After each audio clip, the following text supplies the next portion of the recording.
Hello, everyone, and welcome to another episode of For What It's Nerd. Today, I want to discuss a few delays we're seeing with Marvel properties coming up. Now, this does not include Captain Marvel or Loki Season 2, so don't worry about those. This is projects that are a little bit further out, but, you know, that they're delayed. There's no other way to kind of really say it. I am reading from an article today, primarily because I want to get the information as right as possible. I have a very big thing about I don't like people just regurgitating news. So I'm going to kind of try and pick out the bits that are important and discuss them rather than just saying them to you. This is not an update video. This is a discussion, as I always like to have here. So I'll be reading from this, but just so you're aware, if I'm looking down, it's not that I'm reading from a like some type of teleprompt or anything weird like that. This is as authentic as any other video, as any other episode of the podcast. For those listening on Spotify, etc., this won't matter to you, of course. But just so everyone knows, we're reading an article because it's going to give us the best information to then discuss, essentially. Okay, so Marvel Studios has rescheduled several of its Disney shows. This comes, of course, on the back of the Writers Guild of America strikes and the SAG-AFTRA strikes as well, which I don't know the full acronym of, so we're not going to embarrass ourselves by trying that. So this starts with, let's have a look. It starts with talking about season 2 of What If. Now, What If season 1 came out, I believe, a year and a half ago or something like that now. It's a while. It's been a while.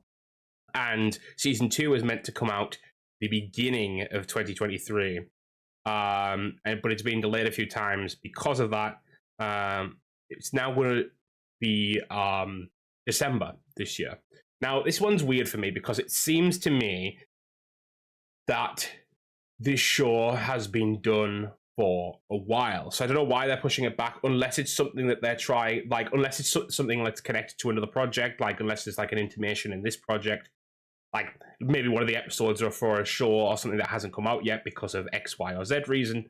Like, it could be a reference to Loki Season 2, for example, and thus they want to kind of keep that aside because it's going to link in. Who knows?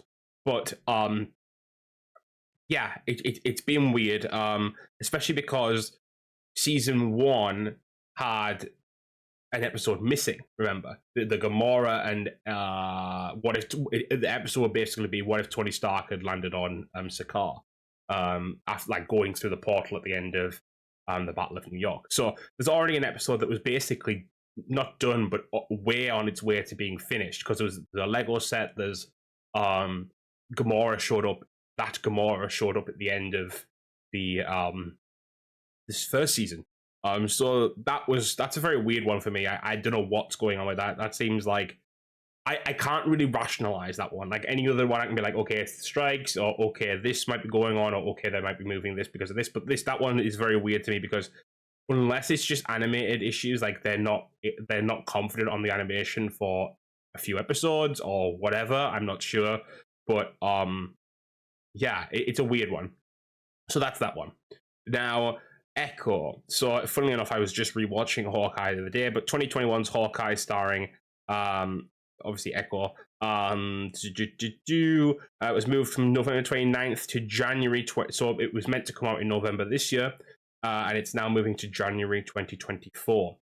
The weird thing with this one is apparently this is all done as well, because the idea was that they were going to release all of it at once, a day one release, which is concerning in and of itself, because what does that say? That's it, they don't have confidence in this brand, or did it say that they want to release it all at once for some peculiar reason? Are the episodes shorter? We don't know. We don't know anything about the show, really. But that's really, I've got to be honest, it's disappointing because rewatching Hawkeye, I've really, really enjoyed Echo as a character, and I think I really want to explore Echo some more, so it's a shame we're going to have to wait till January now to see more of Echo. In the same vein, X-Men 97 was meant to release in 2023, fall 2023. That is now 2024. I don't know why that one, again, that one's kind of more understandable because that one was announced and thus they might be trying to kind of really work out how they want to do the show, for example, right? Or they might be running behind on the latter episodes because this show was only announced. I forget when it was announced, but it's not like a show that's been in the works for eons. It's more of a more recent addition, so to speak, and not kind of like a season 2 or anything either, and not like a movie that's like planned years and years in advance. Also, this one's very, very interesting. Agatha. So Agatha's gone under another rename, but we don't know if this is actually a rename or rather kind of like a kind of in-universe joke. But apparently, it's now called Agatha Darkhold Diaries. But I think, from what I've intimated, is that it's going to do something very similar to WandaVision and be based on different things. And some people were arguing there might be a reference to the Princess Diaries.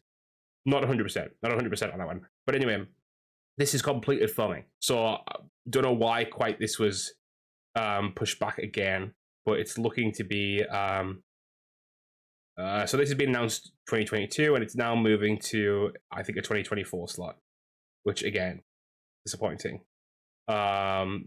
So those are the shows that are pushed back. Never mind. I think it's Daredevil and Wonder Man. Daredevil and Wonder Man, which aren't finished filming because of the strikes as well. So we've got a lot of shows that are from Marvel side and not so much the movies, which is a very good thing. At least, we're still getting some Marvel content. And of course, let me just make this very clear. I am not against the strikes. I'm very, very pro-strike. I'm very happy that the things are happening. Of course, it's obviously disappointing that we have to get to a point where we have to push projects back because the big companies won't accept the fact that they should be paying fairly for the work that they expect these actors and the supporting professions to do. It's strange to me and peculiar in so many ways. I find it very hard to believe that they don't want to. There's some companies that are out there to make money, and I imagine a lot of the CEOs are very much in the same mindset, right? But I feel like, I'm not saying that Kevin Feige can come to the table on this because it's a Bob Iger decision, right? There's many others involved in this as well. But it seems like with Marvel and with Star Wars, these people want to create this content. As much as they want to profit from it, they want to make the content, right? And so it's really weird to me to see this situation where they're like, okay, we just won't. And it's like, but you love these franchises, right? You want to see these franchises exist. You make a lot of money off them anyway. Surely a small, subsidy in your like the amount that you make, drop in the ocean, right? It's very foreign concept. They want to keep getting richer, but are now hampering their ability to do so. Yes, their rate would lower down, but it's a weird thing, and I don't know the whole details, but it's a very weird scenario, and I don't get it. Especially if you're in a creative field, I feel like I could understand if it was something that was purely about profit, right? But creativity, the art, so to speak, like how do you sit there and go, nah, let's just make more money out of it? Like, don't you want to make something good at the same time? Like, for example, with me and my content, do I want it to eventually become a career that I could pursue? Yeah. But do I want every video I put out to mean something and be worthwhile and be to the standard that I expect? Yeah, of course. There's no video that I put out on my channel that I put out and go, that was actually really... I mean, obviously, I can look back and go, don't like where that went, then. But, like, now, I'm like, every piece of content I put out, I believe in or find funny or think someone will find value in. So it's very weird to see a scenario where someone's like, and I know this is kind of capitalism, right? I get it. But it's just so weird to me. It doesn't compute in my head. You're in a creative field. Why are you not wanting to pursue that creativity whilst also making money? And this isn't to say, like, there's movies that will bomb, for example, right? Some movies will bomb, but people put heart into them, right? Perfect example, I use it almost every time, The Last Jedi. It didn't bomb financially, but a lot of people didn't like the movie. But I think we could all agree that Rian Johnson probably tried his very best on making the movie that he wanted to make. There's no kind of argument about that. So it's very weird that we have this scenario where there's people who are kind of almost willfully making bad or lesser things just to save and skimp on money that they're already making like loads of. And it's not even for their company; it's for themselves, essentially, so they can take their paycheck home. It's not like they're saying, "Oh, we must do this to like, it's not like Disney is on bankruptcy, right? If Disney was in bankruptcy, you kind of get it, right? You'd be like, okay, they need to cost cut. When Marvel had to sell off some of its characters, yes, it was probably annoying for them, probably very, very frustrating, but they had to do it, otherwise they wouldn't survive and be what they are today. So, you know, business decisions, okay, fair enough, you can kind of rationalize them, but these are like all personal, oligarchic, capitalistic decisions, and it's just very, very weird to me.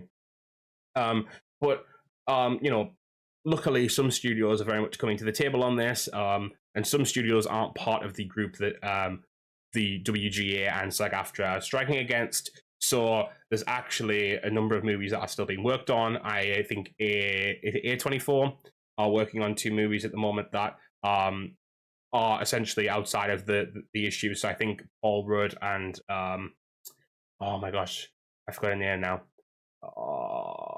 But there's a few actors who are working at the moment that it's actually very good for the cause, because what it suggests is that these requests aren't ludicrous. Look over there. They're willing to do it. So, you know, I suppose this is a little bit of an episode on the SAG-AFTRA and WGA strikes as well, I guess. I feel very passionate about it because I don't know the whole detail. Not claiming to. I'm not an actor myself. I am sort of a writer in that I like to write. I've never written for anything professionally, but it's very annoying to me to see someone basically disregard creativity, because that's where I'm hoping to head. And it's very annoying to see that this field is only going to get less and less about creativity and more about profit margins. It already has across a number of years, as we all know. But this is really get ahead now. And it's weird. It's very weird, and I don't like it. So I suppose I'm taking a little bit of a stance. It's weird because I still discuss all these things. The reason is, and I know a lot of people will say, well, why do you discuss all these things? Why do you highlight these movies still, etc.? Because people have worked on these movies, right? People have put blood, sweat, and tears into these movies. The actors can't promote them under their strike. Their strike, because there'll be a scab, I believe is the word. Their conditions for striking. That's what I was trying to find the word for. And I'm not necessarily promoting them, I'm analyzing them. And I think there's a difference. I'm not saying, hey, you should go and watch this, and maybe I have 1 or 2 points by accident. Like say, this is a really worthy movie, and basically that can be intimated as me saying, you should go and watch this. But I'm not trying to do that, really. I'm trying to discuss what the movie is and whether I think it's worthwhile. And yeah, that can translate into you going to watch it or not. But I'm not... I mean, I think I come on here generally and talk about a fair understanding of a movie. Yes, sometimes I'll be biased because everyone has bias, but I generally try to be fair. For example, I was watching Guardians of the Galaxy 3 again last night, and I've got to be honest, I still really enjoy the movie. I enjoyed it more the second time round, actually. But I think there's still a lot of places where the movie's very jarring, and I will admit that, and I'll say that, and like I come in here and I say every time, this movie's good, this movie's bad, but here are some good / or bad things about it, right? And so it's very hard because part of me is like, just stop talking about it. Maybe you should just stop talking about all these movies until there's a end to it, because you're essentially highlighting the movies. Every time a video is put on YouTube by one person, you're highlighting these movies, you're highlighting these studios. But I think, actually, really, you know, you kind of have to, right? You kind of have to show these movies off still, because it's the thing we're fighting for, in a sense, right? To discuss creativity, to engage in creativity, to think about what creativity is and what it should be, and telling us and deciding when things aren't perhaps the best, but deciding when some things are really great. And yeah, I don't know, I'm kind of slightly passionate about this. I don't get too passionate about things on here because I like to be analytic, but I think this is a really weird one. I keep saying weird as well, but this is a one where I'm like, this is like a point I care about, like, because let's say the studios win, which I don't think they're going to, because the actors will just keep on striking. I believe that. But let's say the studios win. Where does film and TV and subsequently books and comics and everything go? To mundanity, not a lack of spontaneity, and mass production of poor AI-filled products. And don't get me wrong, I think AI is very useful. I think it's a very interesting tool. I have used it on occasion, but it should have regulations and it should be used in certain ways. Yeah, use an AI to get prompts, but don't use it to write your whole script. Yeah, use an AI to, bat away ideas that you might not like. For example, like, oh, what would this be? Would this be good? Like, and kind of like seeing if there's some kind of parallels with other things or whatever, right? AI is good for certain things. AI is kind of almost good for getting you on the path.